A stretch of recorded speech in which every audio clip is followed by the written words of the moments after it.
السلام عليكم ورحمة الله وبركاته. معاكم عبد الله السهولي. النهارده هنتكلم على نيتش مهمة جدا بيستخدمها مصممين الجرافيك. طيب ايه النيتش دي؟ يعني ايه نيتش اصلا؟ النيتش دي حاجة انت بتتميز بيها او براندنج انت بتعمله لنفسك في مواقع بيع الصور. يعني انت مثلا مهتم بحاجة معينة، بتهتم مثلا بالحاجات الخاصة بالبرينتنج، فانت بتعمل مثلا بيزنس كارد، بتعمل ليتر هيد، ده في الايه، في البروفايل بتاعك. طيب في ناس مميزة برضو بأنها بتعمل صور بالذكاء الاصطناعي. هي بس صور بالذكاء الاصطناعي فقط لا غير، مش أي حاجة تاني.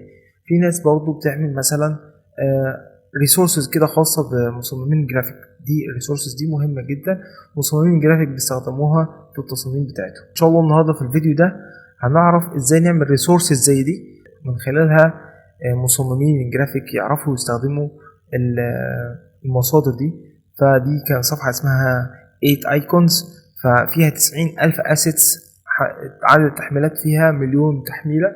فإن شاء الله محقق أرقام حلوة جدا، ولكن لا تنسى الأرقام اللي هو تعب فيها. هو تعب في 90,000 اسيتس، يعني 90,000 صورة عملهم بالشكل ده.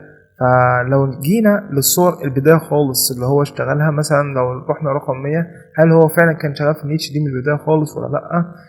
هنبص مع بعض. هو فعلا كان شغال في النيتش دي من اول ما بدأ يعني ايه البروفايل بتاعه. طيب فاحنا هنتعلم مع بعض ازاي نعمل حاجات زي كده ان شاء الله. فخليكم متابعين معايا عشان الفيديو ده مهم جدا، والفيديو ده فعلا لو اشتغلت عليه هينقلك نقلة كبيرة في الفترة اللي جاية. فخلينا نشوف الكلام ده بعد الانترو.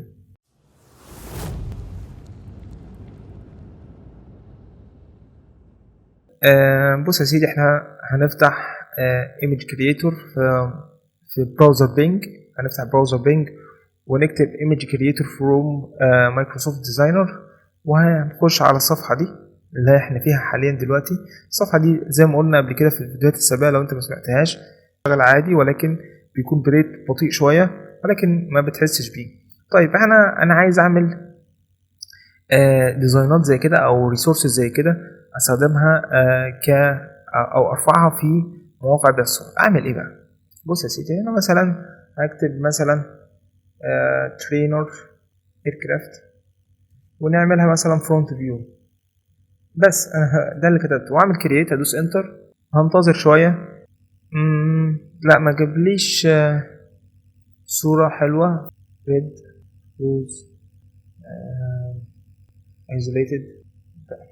isolated background، وندوس انتر، وجاب لي هنا فعلا وردة لونها أحمر.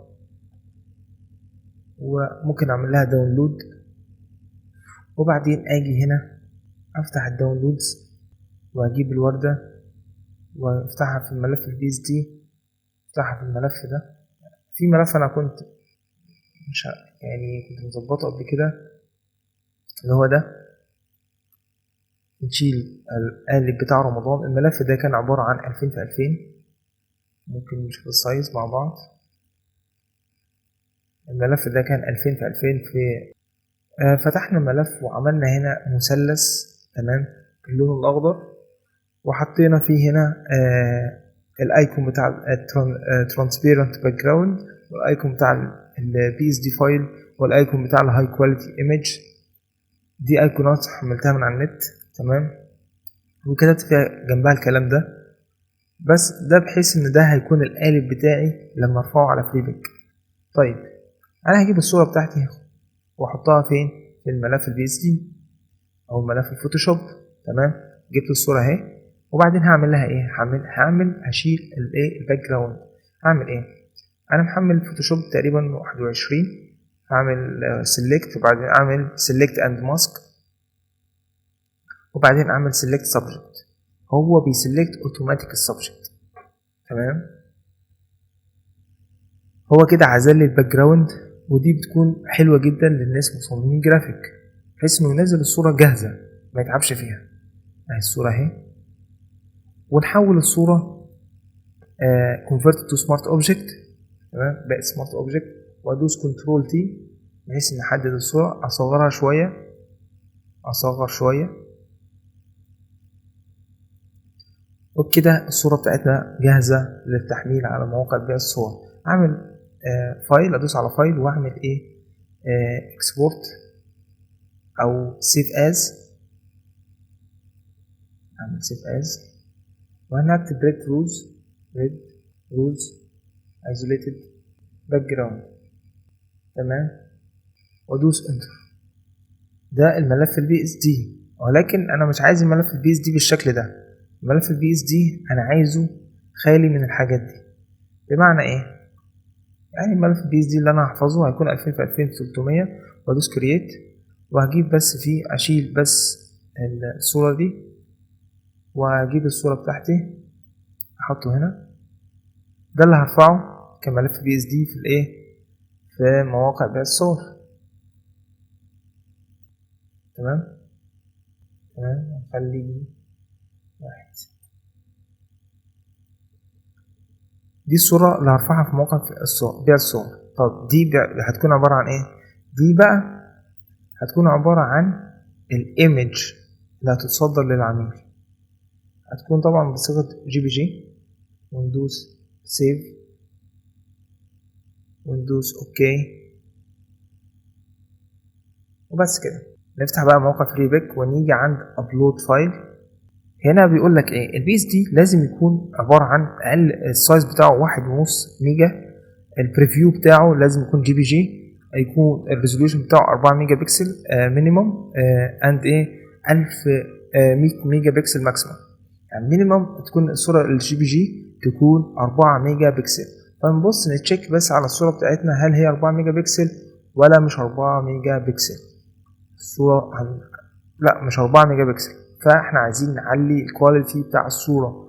فهنفتح الملف بتاعنا نخليها image size، نخليها دي بيكسلز، خليناها 6000 في 6000 ونعمل save as ونخليها جي بي جي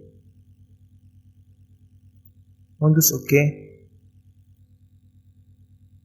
وندوس اوكي. اول ما تبقى 100% نيجي هنا نبص على الصورة بقت 5 ميجا ونص، فدي مناسبة جدا. نفتح الصورة. طيب الصورة بقى نرفعها على موقع فريبك. نيجي ابلود فايل. هنا بيقول لك ايه الصورة الحجم الفايل لازم يكون 1.5 جي بي جي، لازم يكون 4 ميجا. الكالر مود يكون ار جي بي، واحنا مظبطين الكالر مود هو ار جي بي. فهنيجي بقى هنا نعمل سيلكت على دي ونعمل لازم يكونوا الاثنين بنفس الاسم. خلي بالك لازم الاثنين يكونوا بنفس الاسم. فانا الصورة اللي هرفعها اخرها 1 صح، يبقى هما الاثنين دول اللي هرفعهم. هسلكت عليهم هما الاثنين واجي عند البراوزر واجي هنا واعمل براوز. فكده انا هرفع الصورة يا جماعة، وكده النيتش بتاعنا هيكون ان شاء الله الفترة اللي جاية اللي هو بي ان جي. تمام، طبعا ده بياخد وقت، ولكن بياخد وقت انك ترفع صور او تكريت الصور، ولكن هو يعني في تحميلات كتير. مصممين جرافيك لما بيدوروا على حاجة بيحبوا يلاقوها حاجة يعني مقصوصة جاهزة عشان تساعدهم في الشغل. يعني هو موقع فريبك معمول عشان يساعد المصممين أصلا، فدي حاجة هتفيدهم إن شاء الله. فأعتقد هتكون نيتش مناسبة جدا لو أنت حابب تشتغل عليها. فطبعا لو وصلت لحد هنا متنساش تعمل سبسكرايب ولايك عشان ده بيدعمنا وعشان نبقى مستمرين إن شاء الله على القناة. وبرضه قول لنا لو حابب الفترة اللي جاية نعمل محتوى عن ايه ان شاء الله. في كونتنت هعمله عشان رمضان برضه، حاجات يعني تصاميم هننزلها من مواقع الذكاء الاصطناعي هتكون خاصة برمضان ان شاء الله. طيب هو كده حملنا الملفات تمام، وهنعمل سي ابلودد فايل. فدي الصورة اللي احنا حملناها اهي. هنسلكت الصورة ونقول دي created with artificial intelligence، والبيست مود اللي هو ده ال E3، وهنقول التايتل بتاعها كان فين الصورة راحت فين اهي.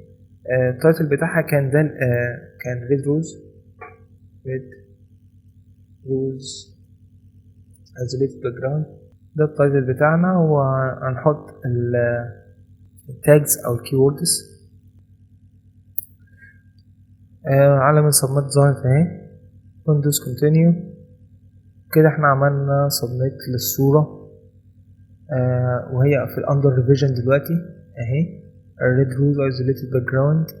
فان شاء الله لما تتقبل هتنزل في الببلشد.